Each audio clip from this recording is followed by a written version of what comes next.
What's going on, guys? So I am in a Volkswagen Passat rental in Indiana, specifically South Bend, Indiana. And I am here to do a very special video and a reveal on the specific RV manufacturer that I will be working with in helping produce a new floor plan, as well as some upgrades to some existing models that they currently have. So you're not going to want to miss this series. I'll be right back.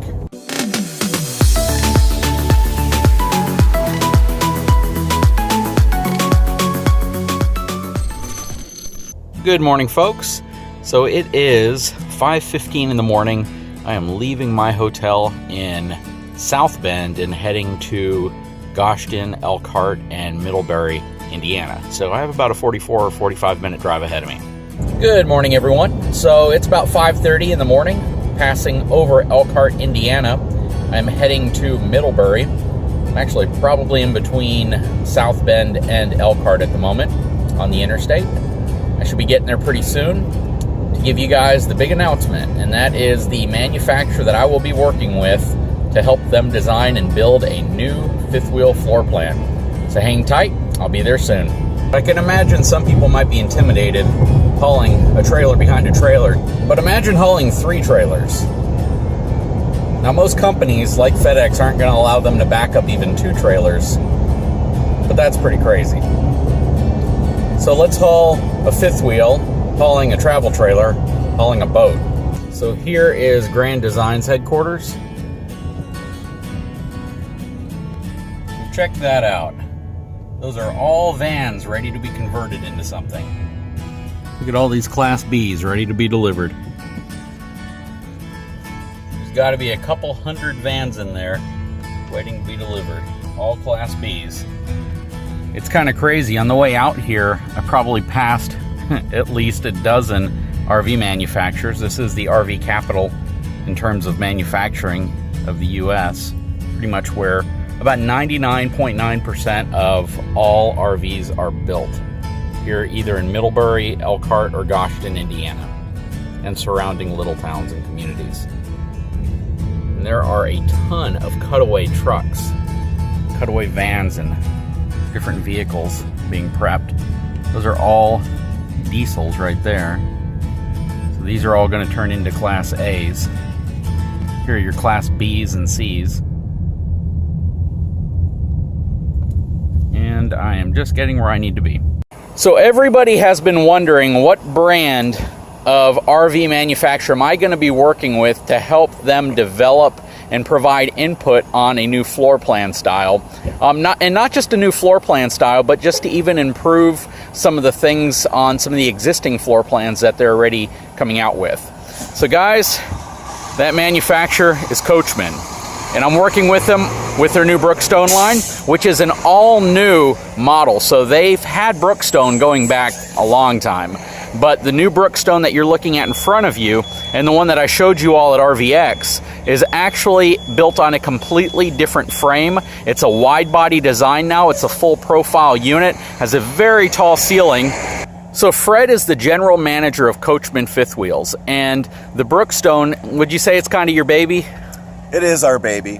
We totally redesigned it last fall. Really wanting to come up with a product that was wide body, high profile, offering stand-up washer and dryers, and hit a very economical price point for a high profile fifth wheel. We want a product that customers are going to want, that's not going to break their budget. Absolutely, and I think you've turned that out. You've produced that. So as he's well aware, I'm a Chaparral owner, and I've owned it for a number of years now, and we've absolutely loved it. It's a really innovative floor plan idea, and I believe Chaparral was one of the first mid-bunks that actually ever hit the market. Am I right? We kind of resurrected a floor plan that one of our sales reps had sold previously a number of years back that didn't do that well. He had some great ideas for it that he thought that today it would work out great for us. So we came out with the 360 IBL probably 5-6 years ago, and have grown that lineup to include 5 different mid-bunk floor plans. And they work out really good for us. So in front of us here is actually their new front living room Brookstone, I believe, right? Yes, it hasn't even shipped to the first dealer yet. It's that new. So we just prototyped, actually we've prototyped 3 different front lounge floor plans over the last 6 weeks. And this month we're going to start shipping the 344 FL out to our first dealers. Well, this is a beautiful coach, and what I'd like to do is let's spend some time talking about the differences between, first of all, the Brookstone versus the Chaparral, and also the difference between the new Brookstone and the previous generation that is on the way out. So the first and most noticeable thing about the new Brookstone is how much taller and wider the unit is, right? Yes. You know, over the last few years, different features, different options have become available to us in the high-profile industry. You're starting to see full-size residential refrigerators. Retail customers are looking for more stackable washer dryers and high profiles. And the previous version of the Brookstone was not a wide body, which prevented us from being able to do full-size refrigerators with an island. Mm-hmm. Otherwise, you're going to run into just geography issues where that refrigerator and the island just are not going to fit together when they're all closed up. Mm-hmm. You know, the previous generation of Brookstone was built for washer and dryer setup. However, most people didn't realize it because it wasn't a stackable. You'd have to take them and split out the washer and dryer and put one on one side and one on the other. And unless you're there with a retail customer, they wouldn't know that. Mm-hmm. So we wanted to take away any of those questions, design it around a stackable, and put it in a wide body footprint that opens us up to be able to offer more of the features that people are wanting today. Now, one thing I've noticed, and let's walk this way, that we've gone to a drop frame on the Brookstone now, and I mentioned that at RVX when we were looking at your rear living room. Some unique things that kind of differentiate the Coachman Brookstone versus many drop frame fifth wheels is the fact that they use a 10-inch I-beam for their drop frame. And that is actually pretty rare. And going to a larger I-beam for your drop frame can definitely add to some structure and some rigidity when it comes to towing one of these down the road, especially over adverse conditions and different types of road surface conditions. That's right. You know, when we came out with Brookstone, this time around, we wanted everything to have the drop frame storage.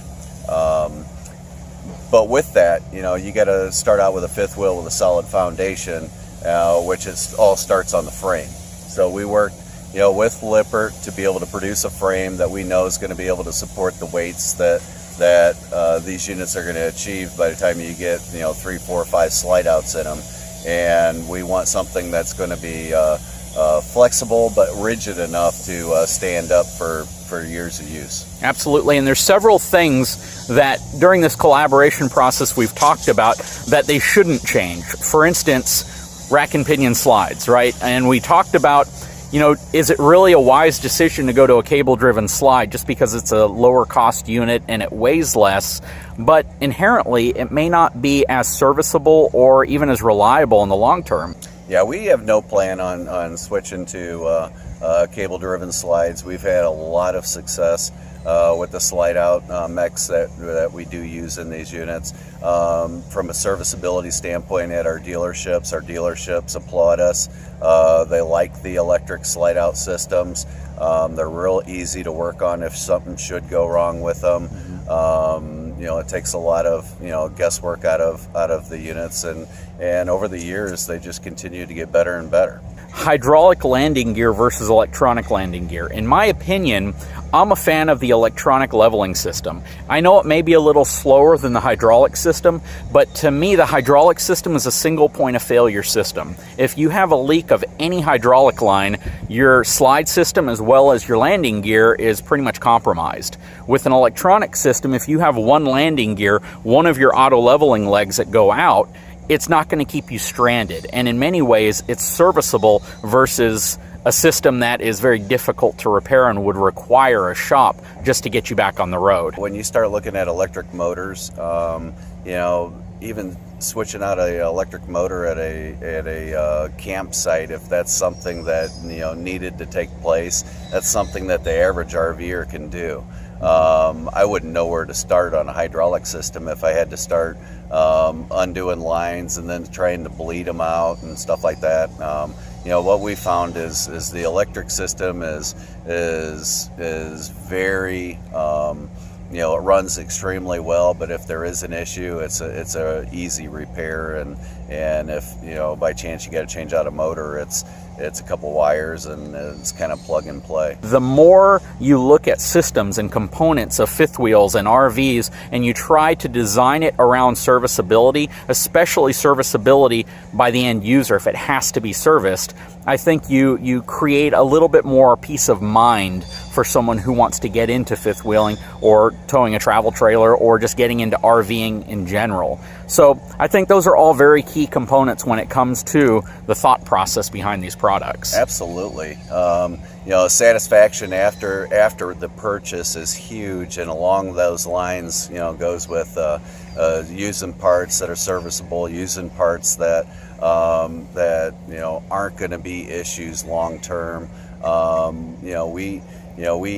We buy thousands of parts to assemble these RVs, and we've got a lot of different manufacturers and suppliers that we deal with, and we want to make sure that we're putting a product out there that's going to stand up when a customer is ready for their vacation. The product's ready to use, that we can turn things around, and we put a huge effort into our whole PDI process, our quality control online, our audits that we do daily with our sales crews, monitoring of our warranty trends, to make changes and to continue striving to put a better product out. Guys, one thing I want to go ahead and tell you is I'm not getting paid in any way. This is not financially beneficial for me to work specifically with Coachman on this project. What was interesting is when I met Fred at RVX, we had a conversation, and one of the questions he asked me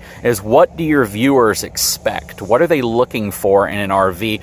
And my first response to him was build quality, construction. There's a perception that some things just aren't done well in this industry. And the challenge that you run into when you're producing a product like this is, how do you do it in a way that is value-oriented for the consumer, but more importantly, that's done correctly? And there were a lot of areas that we're going to have discussions, that we've had discussions on, and I'm going to talk about. We're going to talk about axles. We're going to talk about where those ratings come in. We're going to talk about tires and wheels, slides, sidewalls.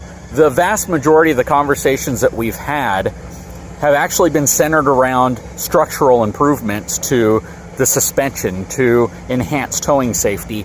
And some of those conversations have been focused on the floor plan, but we pretty much nailed the type of floor plan I think most of you probably already knew that I was going to be interested in working with them on. But the vast majority of it has been to improve things like lighting, tires, suspension components, things that actually matter to somebody who's going to be towing this down the road. And I got to be honest, you guys have been very, very willing to have that conversation. What can we do from a structural perspective to make this product safer going down the road? So I have to definitely commend you for that. Thank you. It's one of the things that we shoot for. We listen to the customer, and if we don't listen to the customer, and we say we do, what's that make us? Yeah. But we truly want to build a product that customers like, and with that, comes listening and trying things out. So Fred, it's absolutely great collaborating with you. I can't wait till we get to the next part, and I want to show my viewers some of the things that we plan on doing to the new Brookstone. Absolutely, looking forward to it.